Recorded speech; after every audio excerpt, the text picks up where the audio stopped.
How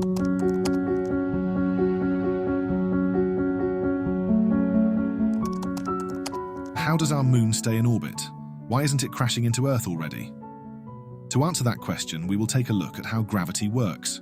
When an object is caught in a planet's orbit, it rotates it in a sideways motion around the planet called an orbit.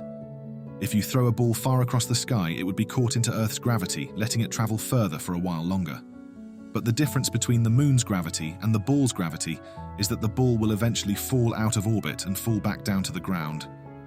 The reasoning behind this simple phenomena is speed. If you could throw your ball fast enough, it could come back around and orbit the Earth. Without any atmosphere to hold it, it could orbit the Earth forever. The same phenomena is what the moon does to stay in orbit around the Earth.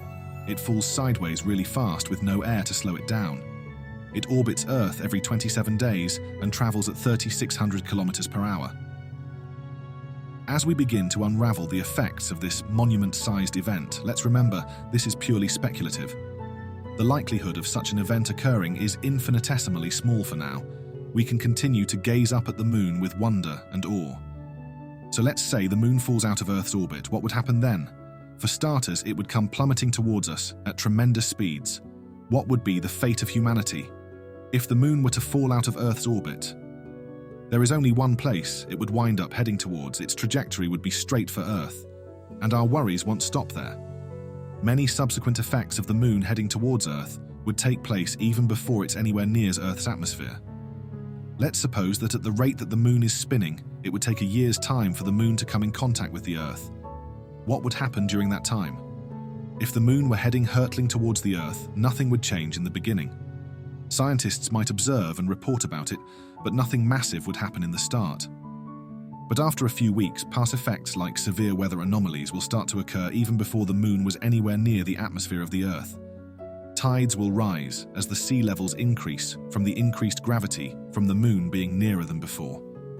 The closer the moon gets to the Earth, the higher the tides will get and the more the sea level will rise. At first, it would barely be noticeable. Some beaches will experience higher waves during peak hours. But after a few weeks, the entire coastlines would be flooded, causing major setbacks in living standards and global transportation, especially shipping.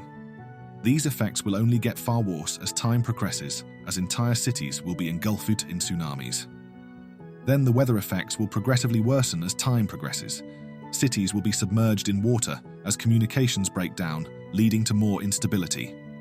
By the first few weeks, the effects would be noticeable, but within months, catastrophic weather events would shape the course of humanity as a bright full moon lights up the night sky. Weather patterns will become unbearably extreme, causing cataclysmic events all across the world.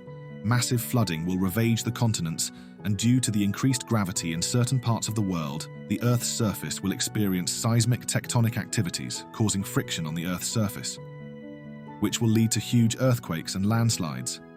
These will be most experienced in mountainous parts of the world. This will make Earth's core heat up, which will lead to its own problems. Several volcanoes will erupt across the world. Countries like New Zealand, Chile, and Russia will see massive, hazardous volcanic eruptions, which will cause havoc in local regions. The effects on the climate don't end there. Sea levels will rise due to heat caused on the surface of the Earth by the friction from the earthquakes, which will cause further flooding. The ash from these volcanic eruptions will form clouds that will cause massive storms in other parts of the world. All of this while the moon makes its slow descent towards Earth.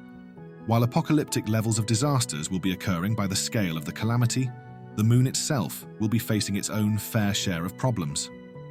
Due to the surface tension of the moon increasing, because it will experience more gravity, the moon will slowly start to disintegrate as it perpetually descends to Earth. Gravity on the moon will increase from its nearness to Earth. Even though it is a celestial body, the moon is not a planet. Just like how the moon borrows its light from the sun is the same way it borrows its gravity from Earth. The reason the moon doesn't just disintegrate already is because the gravitational pull from Earth is giving the moon its shape and form. This allows the moon to take its shape while letting us humans here on Earth have a day and night cycle. Without anything keeping the moon intact, it will slowly but surely start to crumble into dust particles. This won't be a sudden event, but gradually wears on the moon's form. As it gets closer to Earth's atmosphere, it will slowly feel immune amounts of pressure from Earth's gravity. As the moon gets closer and closer, what would it be like on Earth? By now, emergency services have been dispatched on a global level. Governing bodies like the UN will issue a state of emergency, and relief efforts will have been made to rescue those still struggling from the disaster. These effects can be seen around the world as devastating weather activities will wreak havoc across countries.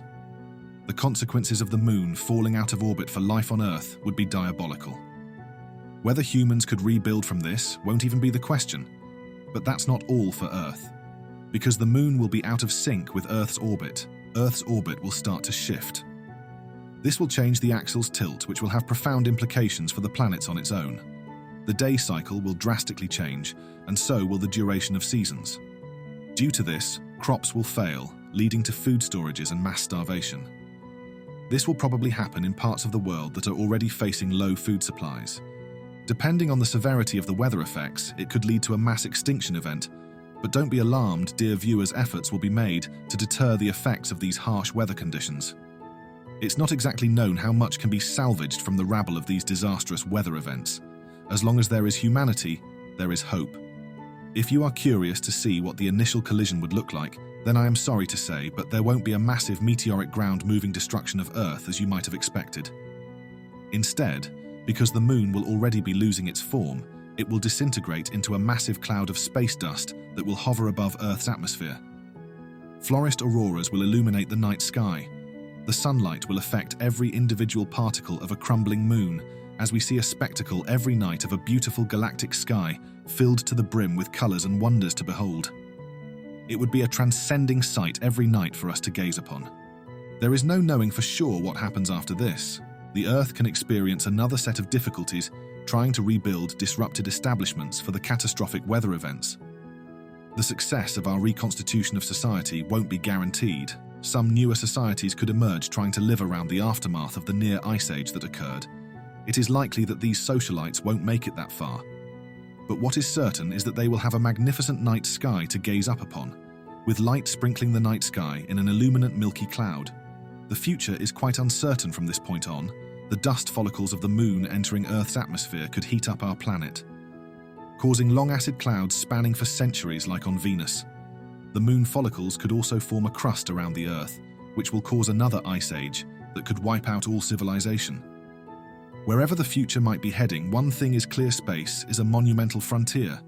Scientists are still speculating theories about our universe. It is thanks to human ingenuity and our curious minds that we are able to peer this far into the universe.